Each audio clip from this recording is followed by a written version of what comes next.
And I love Argos, man. My woman took me there, man. I freaked out about Argos. You English people do stuff different. You got that catalog shopping at Argos. The only store where you keep the catalog at the store. Like people go, hey, do you want to go down to Argos and check out the catalog? Why didn't we bring it here? Because that's not what you do here. We're gonna go down there and check if stuff's in stock or out of stock. Spend a day with it. And I'll tell you something, Argos freaked me out. First time I ever walked into Argos, they made me feel like I was a spy. Because I walked up to that teller and I handed her this little piece of paper. And she just looked at me and went, okay. Go to checkpoint B.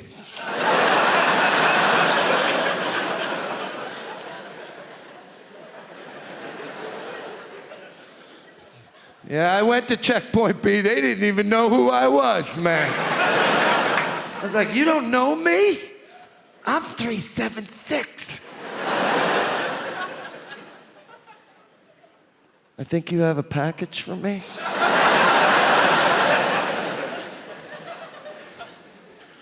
My woman, she loves Argos, man. My woman loves Argos because of that catalog. Women love catalogs.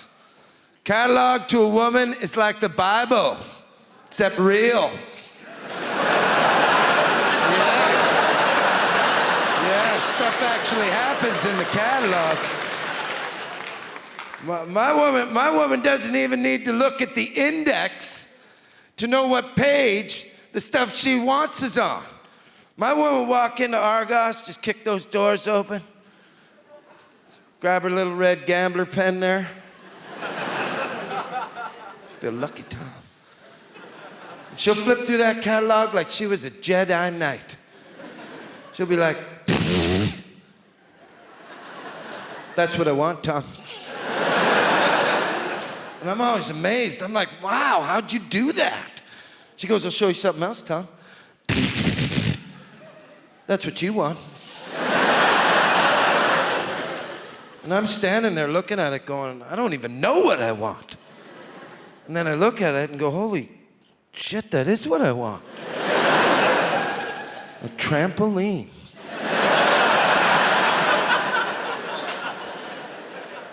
Yeah, because I didn't want a trampoline for $129.95, but for $79.95, I needed a trampoline. I'm gonna tell you something, you can't just buy no trampoline. You gotta get all your trampoline trimmings. Huh? Gotta get that safety cage in case you don't know how to bounce up and down.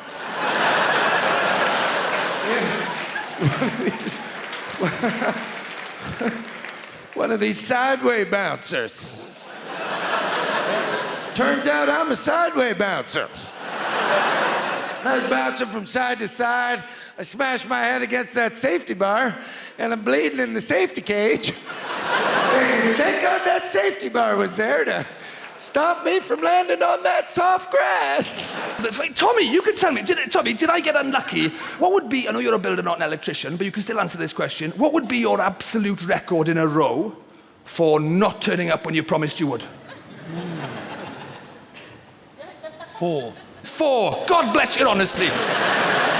Because my electrician, did I get unlucky? Because 14 times he didn't turn up when he promised he would, right? 14 times, incidentally, where I sat on my ass watching shit daytime television. No offense, Tommy, right? But I sat on my ass twiddling my thumbs watching shit daytime television. Presumably he did exactly the same thing round at his house. But then he finally came, right? And this is, have you ever seen anything this incompetent, right? Because I'm 43, and I've I've traveled the world, I've seen a thing or two, but I've never seen anything this shit. I've never seen anything this incompetent in any area of life, right? Because this electrician came, and he fitted, what do you call, double plug sockets. Yes. He fitted 15 of those, right? 15 of them, all around the lounge in the dining room. 13 of them, Tommy, are awesome. Awesome, some of the finest plug sockets you'll ever see in your life. Beautiful pieces of work. 2 of them, however, are upside pissing down, right? How is that even possible? How have you ever seen that? I've never seen an upside down plug. Literally, the switches at the top, you push it in. And half the light switches are on the wrong way round as well, right? But I thought I can live with that. I was going to complain about that until I saw the plug sockets. I'll leave it go, right? Because it's not the end of the world. Some of them are on when they're up, some of them are on when they're down, or whatever. It's a bit inconvenient, but they all still work until you come to change a light bulb, and then it's Russian roulette, frankly, right? But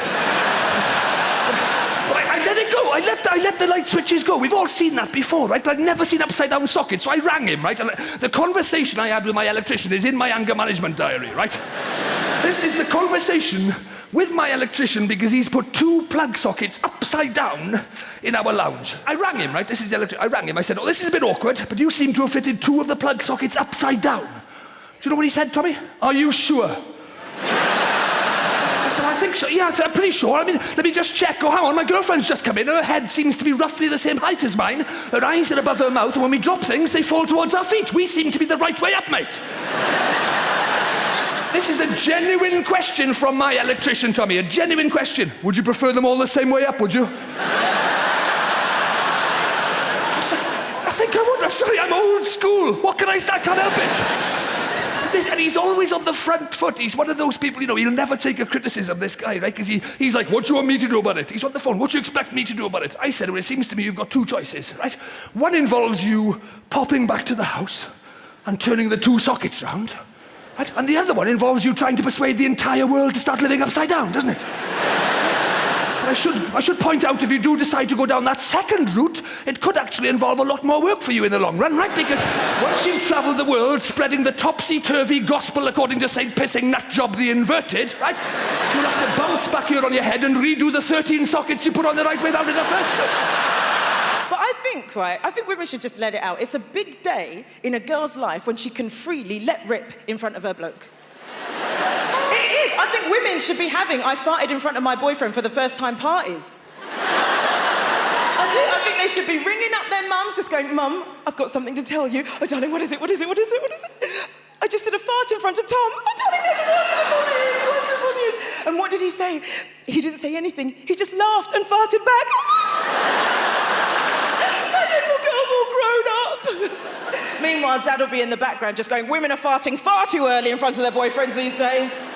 It was 18 months before your mother even trumped in my direction. 6 months before she'd take a dump in the house when I was around. Yes. And also, I'll tell you something else we pretend as well. We keep the lady garden quite tidy, us girls, don't we, in the early stages. We will do little tricks with it. Look, it's the strip, it's the Brazilian. Oh, look, I put a hat on it, it's the Mexican. Like we do. We do all that in the early stages, and then after about a year, it looks like the back of the wardrobe that leads to Narnia. Well, if he wants it, he's gonna have to work for it.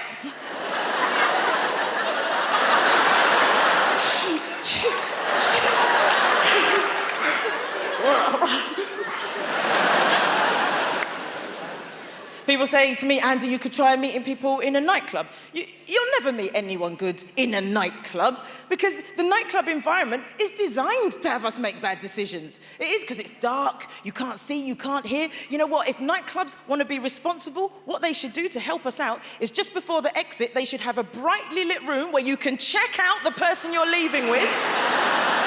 Yes, they should. They should call it, have a sodding word with yourself lounge. And you would literally get women in there just going, oh my God, you're wearing a fleece. I couldn't tell because it's so dark in there. Okay, nice to meet you.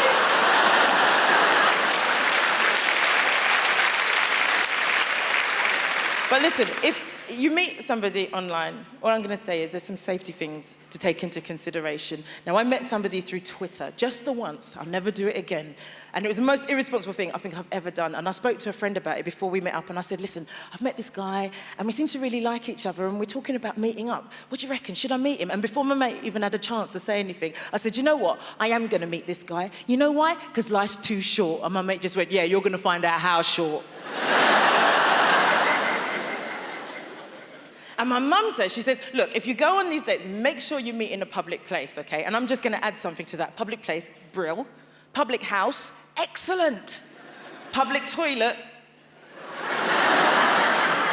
Never meet in a public toilet. No good can come of it. Unless it's, you know them space-age toilets that they have outside? Where you put the money in, press the button, and then the door opens. You know why? Because you can pretend it's blind date. How cool is that? You just put the money in, press the button.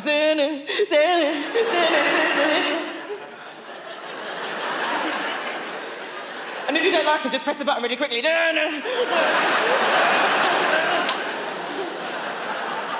I don't know why, like young couples, new couples have got this obsession with finding out how many people someone's been out with from before. Like, how many previous partners? This is a lose-lose situation, right? And if any of you have ever had that conversation or you think it's ever gonna come up, this is what I say. This is what you should say, okay? Just say to the person that's asked you, you wanna know how many previous partners? Okay, I'll tell you from the beginning, all right? 1, 2, 3, 4, you, 6, 7...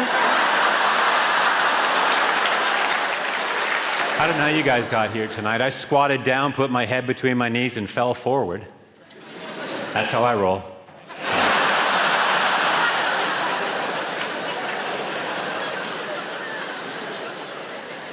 My ex-girlfriend said we can work on my bladder problem together. I said, there is no we. Now piss off. Uncle just set a new world record by getting 27 pigeons to land on him. What a ledge. They should make a statue of that man. You'd like that. Does my wife think I'm a control freak? I haven't decided yet. She used to hate that joke. And now she loves it.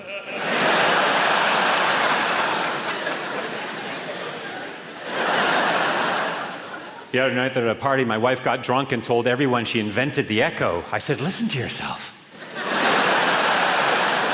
Self.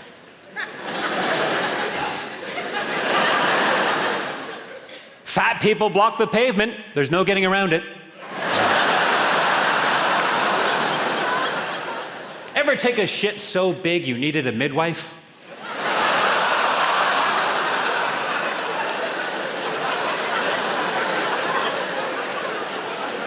Me too.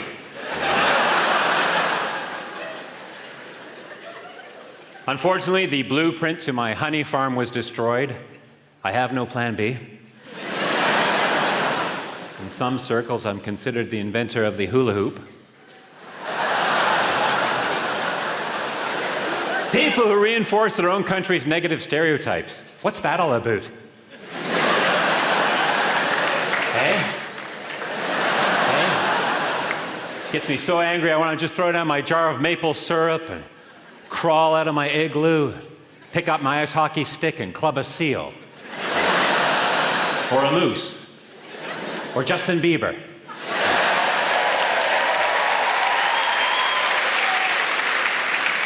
You're welcome. Canada has the fewest number of pretentious people to speak Latin than anywhere else in the world, per capita. Talking Saskatchewan, Manitoba, etc., etc. Vis-a-vis New Brunswick. Spartacus. I don't think Spartacus is Latin, but it gets me a couple laughs, and that's why I'm here. People say I have the legs of a dancer, but until they find the rest of the body, the cops got nothing on me, man. Someone recently called me a shameless self-promoter. Me. Stewart Francis. .com. I've been described as being dismissive and having a limited vocabulary.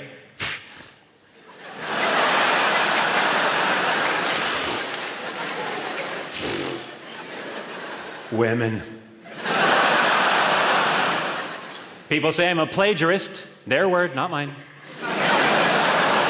I've been called irritating, not once, not twice, not 3 times, not 4 times, not 5 times, not 6 times, not 7 times, not 8 times, not 9 times, not even 10 times, not 11 times, not 12 times, not 13 times, and finally, not 14 times, not 15 times, not 16 times, but a grand total of 17 times, not 18 times.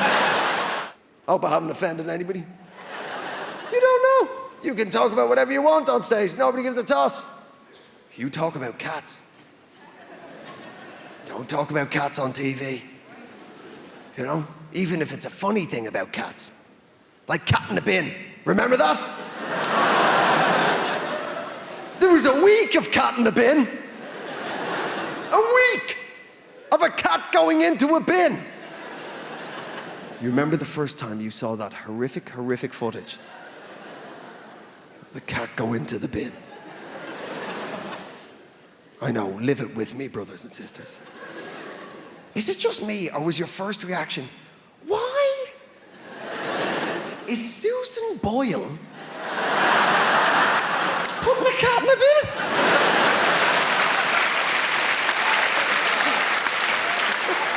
What the hell's going on? Genuine, my first reaction when I saw the cat go in, I've turned into such an environmental idiot as I've got older. Genuine, my first reaction when I saw the cat go into the bin was, oh God, no, wrong bin. A cat is 100% recyclable. You never know, man. I love the news. And the tabloids. I love the tabloids, man. But are they creepy? Oh, you better believe they are. Here's a classic example, lad. The Middletons. Kate and Pippa. Right? They must have been raised in pretty much the same upbringing, right? They've got to be pretty similar women. Not in the tabloids, they're not. I feel sorry for Pippa, do you? Because all the filth is on her, isn't it? Because the tabloids can't say anything untoward about Kate, not the future Queen of England. So, oh, here she comes. Lovely, lovely Kate. Oh, lovely, lovely Kate. Here she comes. Duchess of Cambridge. Future Queen of England. Here she is. Oh. Handing out coins to the immigrant children. Look at filthy Pippa. Oh, you filthy cow. Who brings an arse to a wedding? Yeah. Oh, lovely, lovely Kate. Oh, healing the poor with her eyes. Oh. Look at filthy Pippa. Down the docks with a bell. Ding, ding. Come and get it, boys. Come on.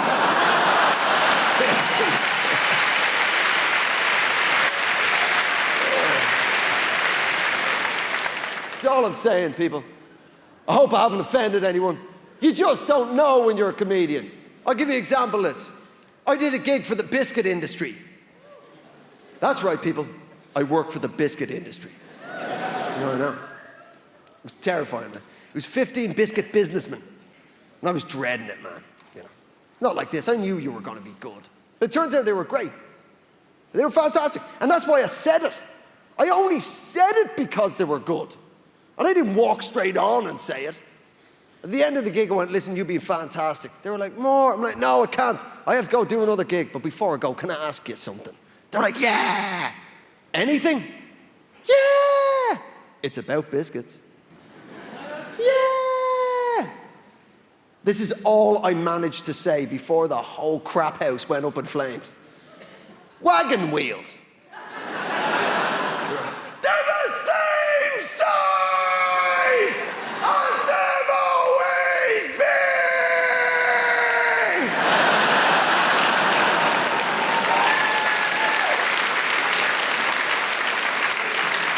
Going out, Monk, we're here. 1, 2, 3, hop. Hello. Hello. Oh, Carlo. Let's get rid of this shit. Yeah. There's no going back. No, there's no going back. So, what's that on your face? On my face? My microphone? Where's mine?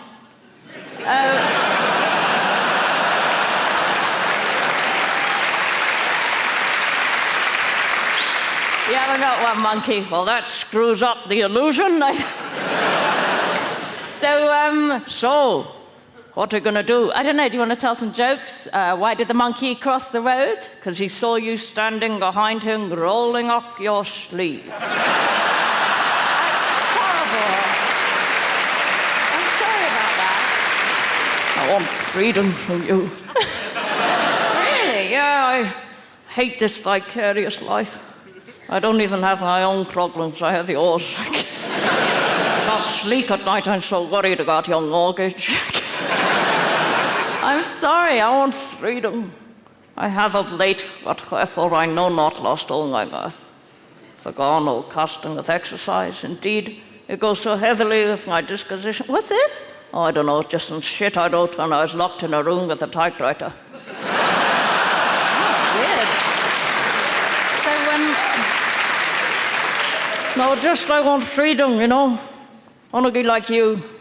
Hoo-hoo. And I think you need to go kung ho. Stop expressing yourself through a third monkey. It's weird. So what do you suggest? I suggest you let me control you. Just follow my instructions. Right, so what do I do? Get the bag. Okay. Here it is. Now what? Get in the bag. Get in the bag. Okay, put me in the bag. They'll miss you. It's okay, I'll still be here. Because she's shit without me. What do I do now? Put me in now. Take your hand out of me. Okay. Oh, sweet Jesus, it feels nice and nasty at the same time. Okay. All right, my hand's out now. What do I do? Take your hand out the bag. Oh, I don't want to. Go on. Force yourself. Don't you like me naked? No. It's very disturbing, but it's very deconstructive. But I miss the monkey. I am the monkey, a schizophrenic bitch. What do I do? Talk to the hand. Don't want to. Put the bag down. Oh, I feel very exposed. I don't know about... What are you doing? I can't tell my arse from your elbow. I don't know if I can continue with this. It's doing my head in. Okay, then put this hand down by your side. But I'm still here. Where are you now? I'm in your mind. All right, monkey, the laughter's got a bit uneasy. It's okay, you'll still get paid. I feel vulnerable. Are you ready for the final step? I'm not sure. What's the final step? I'm going to get on your face. Okay, monkey, I don't like the sound of that. Stay where you are. Here I come. No, stay where you are. Here I come, here I come, here I am. Oh, at last I'm in the stupid cow. You're all a bit freaked out now, aren't you? It's quite a sweet voice on a little monkey, but with tits, it's bloody sinister. Thank you very much, that was monkey. But it's not just like being an adult, like that scares me. Like I struggled when I was a child. Like, I was terrified all the time. Weird things, like things my dad warned me about, like running with scissors. I hadn't even considered that till he suggested it. Still about you, I've never been so excited about cutting something. I've even broken into a jog. It's gone bloody hell, I can't wait to open this fate. Oh my God, I've stabbed myself in the stomach. Why is there no warning on these things? But that's the thing about being a kid, like that you're kind of convinced into doing things like that you don't want to do, even though you just do them, like weird things like bobbing for apples. I don't know why you do that. I spent my childhood trying to avoid eating an apple. You put that apple in water, you put my hands behind my back, I will drown myself to eat that apple. It's me or the apple, I couldn't give a shit. I'm waterboarding for apples, that is fine with me. It's the thing, isn't it? If you make things into a competition, people want the prize, no matter what it is. Like those 2p pushing machines you get on Piers. I spent my life trying to get rid of 2p's. You put them on a moving shelf. I'm having all those 2p's if it kills me. Not just those 2p's, I'm getting this pound coin, I'm changing that into more 2p's. To get these 2p's. I go for the one that's not just 2p's, it's got extra items balanced on top. I want less than the 2p's. That's not just 2p's, is it? That's a Shabarang's key fob. I remember Shabarang's, I've got keys, I'm having it. That's not just 2p's, that's a flump. A flump, I don't want it served on a bed of loose change. Also a flump, retail price 1p. I am paying double for food poisoning. And I won't see these things in ages. The moment I see them, I am acting like I'm an expert, going, well, that one's not going to fall, I can see that. That one's a maybe, that one's going to pay out big, that is the 10p's, I'm going nowhere near that, I'm not made of money. ever been on the 10p pushing machine. It's not Monte Carlo. It's not a guy on the screen's going, that guy's got a system, get him out, he's 2 Tamagotchis up, he'll ruin us. And you're going, I'm going to win big. Who has ever won big on the 2p pushing machine? It's gone, darling, good news, dinner's on me. I won big down at the pier. I have 400 kilos of loose change. Yes, book late, it will take me some time to walk there. The other one I'll always go on is the plastic horse racing where you'll bet on the horses. I don't know, I'll always go on that. But I don't know why. I always watch a few races to check the form. What am I expecting to see in that situation? Go, oh my God, that blue one's lame, thank God I checked. The final one, I go, it's a dance simulator with the arrows coming up on the screen, the arrows on the floor. Just be stood for ages like this going, well, I tell you what, I am a better dancer than I thought. You do that in a nightclub, you are not a better dancer than you think. You like these moves, girls? Wait for the big one, here it comes. There it is, thank you very much. Sometimes you've got to knock a routine on the head because it's been won. Some audience member has just nailed it and nothing will ever be as perfect as... I was in Killarney, right? And I had a routine about stupid things you do on your holidays, right? Where I would generally ask the audience, hey, what's the stupidest thing you've ever done on your holiday, right? This guy gave an answer that I frankly, I should have given him a diploma at the end of it, because it was such a sweet, beautiful, perfect, it was lovely as a short thing. And comedians love brevity, by the way. We love that, just beautiful. They love it, it's like Twitter. I love Twitter, mainly because it's allowed up to 40,000 people to contact me directly and tell me I look like Gru from Despicable Me. And has been amazing for me. We love a bit of brevity, right? So I'm chatting to this audience, and look, I'll give an example. I would ask the audience, what is the stupidest thing you've ever done on your holidays? Just throw out the first line of it. What's the stupidest thing you've ever done on your holidays? Lost your passport. Brilliant, first example of everything. Lost your passport. Standard kind of answer. Give me another one. Had sex with a man.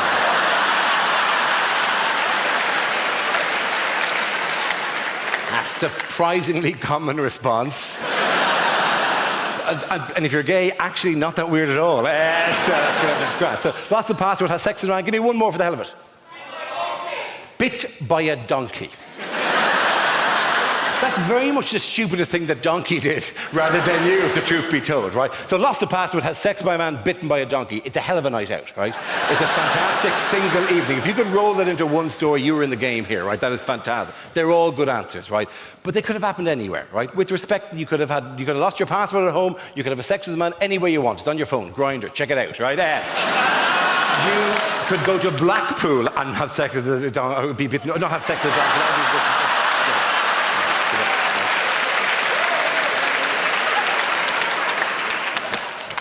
Don't go to Blackpool and have sex with a donkey. Right? Of all the things I'm going to... if you take anything away from tonight's show, let it not be that, oh yeah, Blackpool, oh, you can ride the donkeys. For nothing, it's fantastic. It's out of season, they're not getting much work. No. You just got to go with this when it happens, right? No, they're all fine things, they're grand stuff. I walked out in Killarney and I said, what is the stupidest thing you've ever done on your holidays? And a man in the front row just raised his hand and went, I kicked an armadillo.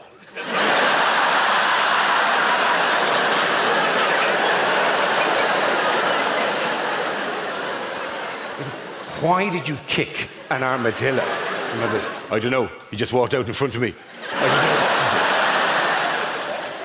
do. He was on a nature trek with a local guide sympathetically showing him the wildlife. Literally, there's a man at the front with a tree going, if you look up there, you can see that's the nest of the... And let's just pull back the bush. And now, can you see the tracks of the... as it walks through and he's at the back, just minding his own business. And an armadillo walked out in front of him. And he just panicked and went, Jesus! And boom,